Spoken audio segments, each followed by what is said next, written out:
Halo Sobat Pajak, kembali lagi di channel Studi Pajak. Kali ini kita bahas pembukuan dan pencatatan dalam perpajakan. Oke, nah apa aja akan kita bahas? Pertama kita membahas pengertian pembukuan dan pencatatan, lalu siapakah yang wajib, kemudian ketentuan terkait pembukuan dan pencatatan, yang terakhir adalah sanksi-sanksi terkait pembukuan dan pencatatan. Oke, here we go. Ya, bagian pertama, pengertian dan perbedaan pembukuan dan pencatatan. Let's go. Nah, teman-teman, pembukuan adalah proses pencatatan yang dilakukan secara teratur untuk mengumpulkan data dan informasi keuangan yang meliputi harta, kewajiban, modal, penghasilan dan biaya, serta jumlah perolehan dan penyerahan barang atau jasa yang ditutup dengan menyusun laporan keuangan berupa neraca dan laporan laba rugi untuk periode tahun pajak tersebut. Lalu, apa pencatatan itu? Kita lihat, pencatatan adalah data yang dikumpulkan secara teratur tentang peredaran atau penerimaan bruto dan atau penghasilan bruto sebagai dasar untuk menghitung jumlah pajak yang terhutang, termasuk juga penghasilan yang bukan objek pajak dan atau yang dikenai pajak yang bersifat final. Oke, nah teman-teman, kita lihat contohnya ya. Nah ini contoh pembukuan. Contoh pembukuan yang pasti adalah adanya ada neraca saldo, penyesuaian neraca saldo disesuaikan, laporan laba rugi dan neraca. Ya, teman-teman, laporan laba rugi dan neraca itu dibutuhkan untuk pelaporan pajak. Nah, lalu untuk contoh pencatatan, let's see. Nah, di sini ada contoh-contoh barang termasuk juga yang namanya pencatatan itu adalah jumlah omset atau peredaran bruto tiap bulan selama setahun. Di sini bisa kita lihat dari Januari sampai Desember. Jadi jumlah peredaran bruto every month, tiap bulan dari Januari sampai dengan Desember. Itulah pencatatan. Oke, teman-teman. Jadi, pembukuan itu meliputi harta, kewajiban modal, penghasilan dan biaya, serta jumlah perolehan dan penyerahan barang atau jasa. Nah, di sini perlu juga disertai info spesifik tentang aset, modal dan kewajiban, serta aktivitas yang memengaruhi penghasilan. Sedangkan pencatatan adalah peredaran atau penerimaan bruto dan atau penghasilan bruto. Jadi di sini hanya terkait dengan penerimaan atau penghasilan bruto, ya. Jelas lebih sederhana pencatatan. Oke, kita lihat bagian 2. Siapa sih yang berkewajiban untuk pembukuan dan pencatatan? Oke. Nah, siapa yang wajib? Kita lihat. Ya, yang wajib pembukuan dan ada yang tidak wajib pembukuan tapi wajib pencatatan. Mari kita lihat. Pertama yang wajib pembukuan adalah wajib pajak badan. Badan atau perusahaan atau apapun yang kategorinya badan yang itu adalah wajib pembukuan. Dan wajib pajak orang pribadi yang melakukan kegiatan usaha atau pekerjaan bebas. Kecuali yang sesuai dengan ketentuan peraturan perundang-undangan perpajakan diperbolehkan menghitung penghasilan neto dengan menggunakan norma penghitungan penghasilan neto. Oke. Lalu siapa yang tidak wajib pembukuan tapi wajib pencatatan? Yaitu wajib pajak orang pribadi yang tidak melakukan kegiatan usaha atau pekerjaan bebas, dan wajib pajak orang pribadi yang melakukan kegiatan usaha atau pekerjaan bebas yang sesuai dengan ketentuan perundang-undang perpajakan diperbolehkan menghitung penghasilan neto dengan menggunakan norma. Norma apa? Yaitu norma penghitungan penghasilan neto.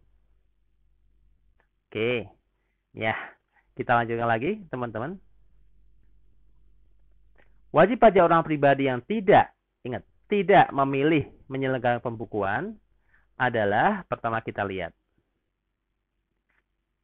wajib pajak orang pribadi yang peredaran brutonya dalam 1 tahun kurang dari 4 miliar 800 juta atau 4,8 miliar.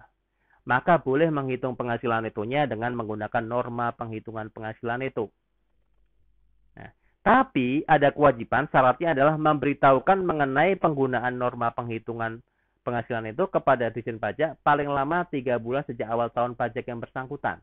Jadi wajib memberitahukan. Kalau tidak memberitahukan berarti dianggap pembukuan. Oke? Nah, pemberitahuan penggunaan norma penghitungan penghasilan neto yang disampaikan dalam jangka waktu tersebut dianggap disetujui kecuali berdasarkan hasil pemeriksaan ternyata wajib pajak orang pribadi tidak memenuhi persyaratan. Ya, mungkin karena omsetnya di atas 4,8. Oke? Ya. Kemudian kita lihat Wajib pajak orang pribadi yang tidak memberitahukan, maka dianggap memilih menyelenggarakan pembukuan. Jadi kalau dalam 3 bulan pertama itu tidak memberitahukan, itu dianggap memilih pakai pembukuan. Oke, ya teman-teman. Kita lihat ketentuan terkait pembukuan dan pencatatan.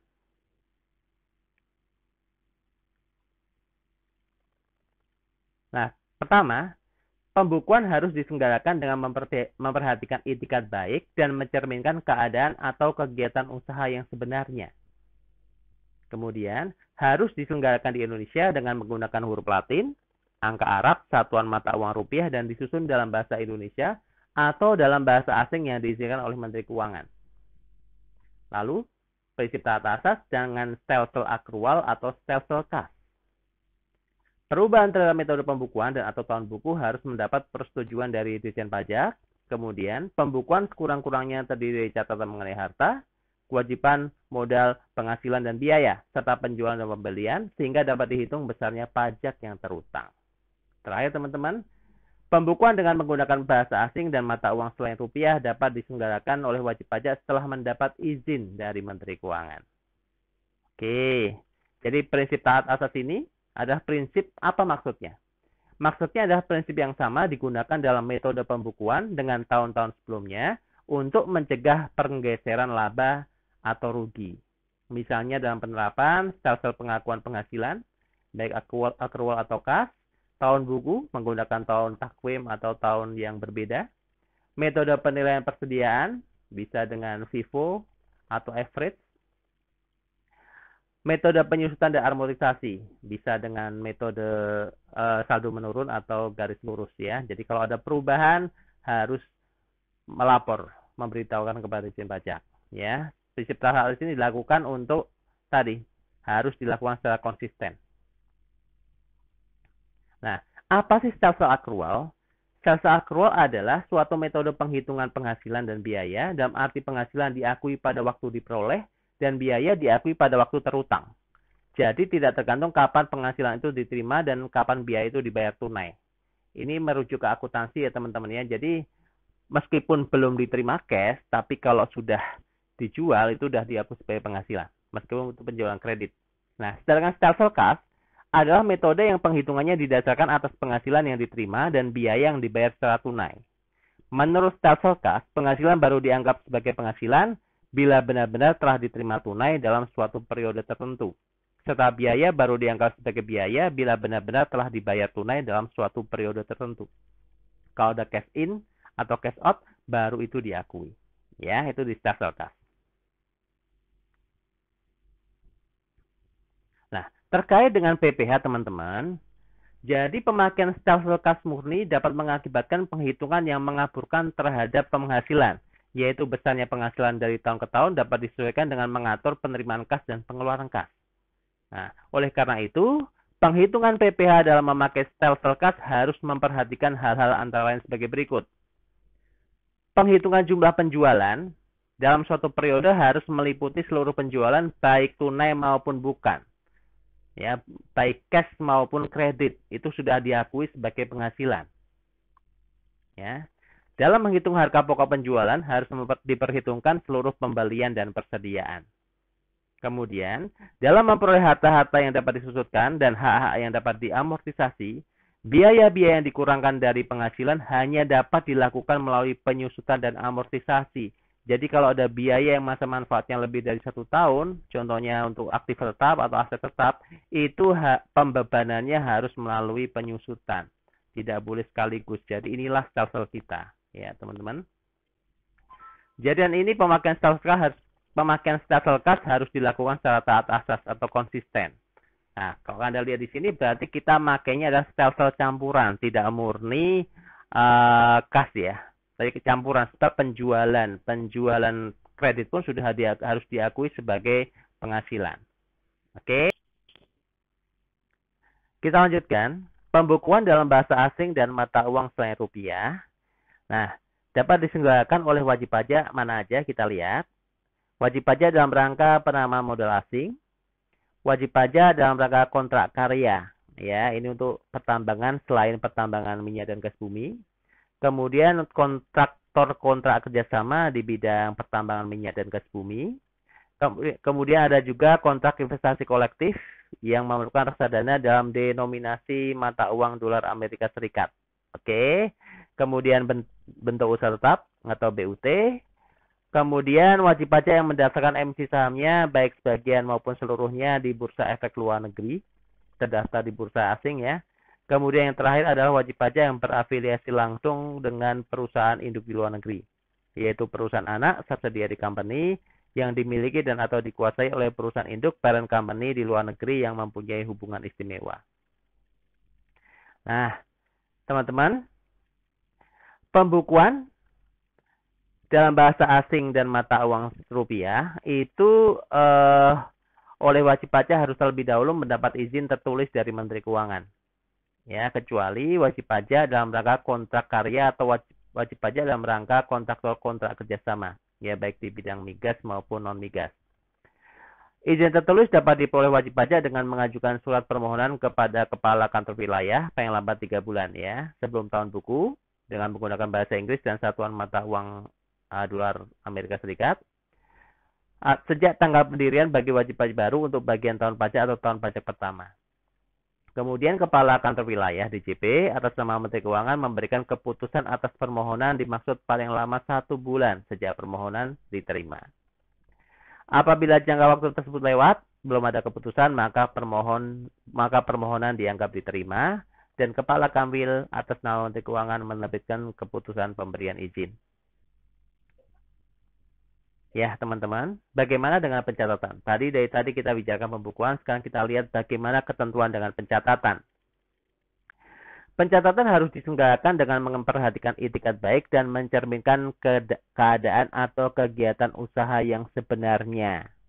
Oke, harus diselenggarakan di Indonesia dengan menggunakan huruf Latin, angka Arab, satuan mata uang rupiah, dan disusun dalam bahasa Indonesia atau dalam bahasa asing yang diizinkan oleh Menteri Keuangan. Nah, teman-teman tolong lihat, pencatatan terdiri dari data yang dikumpulkan secara teratur tentang peredaran atau penerimaan bruto dan atau penghasilan bruto sebagai dasar untuk menghitung jumlah pajak terutang, termasuk yang bukan objek pajak atau yang dikenakan PPh final. Nah, teman-teman, kita lihat juga aturan terkait dengan penyimpanan dokumen. Di pasal 28 dijelaskan, buku, catatan, dan dokumen yang menjadi dasar pembukuan atau pencatatan harus disimpan, wajib disimpan selama 10 tahun. Ini pun termasuk yang elektronik ya, yaitu di tempat kegiatan atau tempat tinggal wajib pajak orang pribadi atau ke tempat kedudukan untuk wajib pajak badan. Jadi 10 tahun disimpan. Teman-teman, kita bicarakan tentang sanksi. Sanksi gimana kalau pembukuan atau pencatatan itu tidak dilaksanakan dengan sepenuhnya. Kita lihat ya. Nah, ada sanksi administratif. Apabila kewajiban sebagaimana dimaksud dalam pasal 28 terkait pembukuan atau pasal 29 pemeriksaan tidak terpenuhi, sehingga tidak dapat diketahui besarnya pajak yang terutang, maka ada sanksi administrasi berupa kenaikan sebesar 50% dari PP yang tidak atau kurang dibayar dalam 1 tahun pajak, 100% dari PP yang tidak atau kurang dipotong, tidak atau kurang dipungut, tidak atau kurang distorkan, dan dipotong atau dipungut, tapi tidak atau kurang distorkan, atau 100% dari PPN atau PPNBM yang tidak atau kurang dibayar. Masih ada lagi juga teman-teman, sanksi pidana ya. Nah, sanksi pidana terkait dengan apa? Tidak memperlihatkan pembukuan, pencatatan atau dokumen lain, atau tidak menyelenggarakan pembukuan atau pencatatan, atau tidak memperlihatkan. Yang terakhir, tidak menyimpan buku, catatan atau dokumen yang menjadi dasar pembukuan. Ini sanksinya bisa sanksi pidana. Apa sanksi pidananya? Kita lihat ya. Teman-teman, tolong hati-hati nih.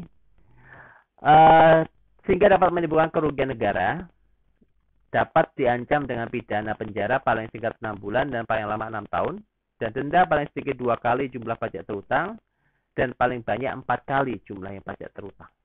Ya, jadi lumayan sekali ini ya. Nah, rekan-rekan, kita masuk ke contoh kasus ya. Nah, ini contohnya PT XYZ adalah wajib pajak badan yang melakukan kegiatan usaha perdagangan barang-barang elektronik, menyampaikan SPT tahunan PPh badan tahun 2018 pada tanggal 30 April 2019. Perinciannya sebagai berikut. Penghasilan itu 1 miliar. PPh terutang dihitung 282.500 ya.